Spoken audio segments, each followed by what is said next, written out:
मैं पहले merchant navy में था और मैंने उस एक्सपीरियंस के दौरान मर्चेंट नेवी के हमने ये सीखा कि तारों सितारों की गणना से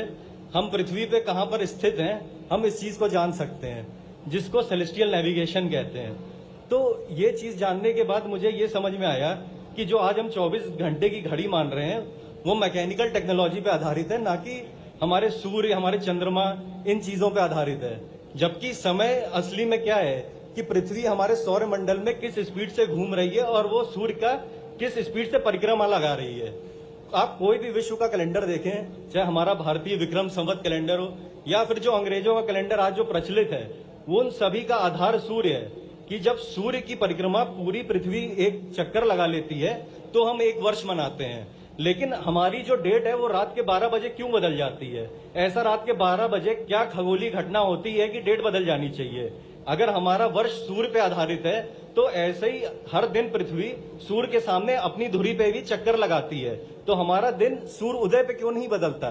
तो जब मेरे मन में ये सवाल आया तो मैंने ये जाना कि भारतीय काल गणना की परंपरा में सूर्य उदय पे ही दिन बदला जाता था और ये 24 घंटे का नहीं जबकि 30 मुहूर्तों में हमारा दिन विभाजित है, जिसमें हर जो मुहूर्त है वो सूर्य के 12 डिग्री के ड्यूरेनल आर्क को रिप्रेजेंट करता है। मतलब कि जिस भी लोकेशन पे आप स्थित हो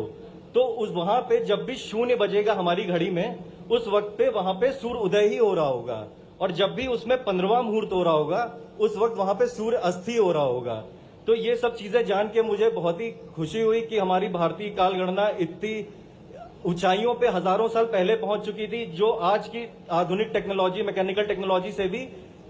अंग्रेज नहीं बना सके। लेकिन भारत में ये टेक्नोलॉजी और ये नॉलेज के साथ हम लोगों ने प्रयास किया कि इसको टेक्नोलॉजी के माध्यम से पूरी दुनिया के सामने लाएं और सूर्य के सामने पृथ्वी किस स्पीड से स्पिन कर रही है इस चीज को स्टडी करके टाइम को निकाल पाए, जो कि हमारे ऋषि मुनियों ने हजारों वर्ष पूर्व किया था। 1884 में जो अंग्रेजों ने धोखे से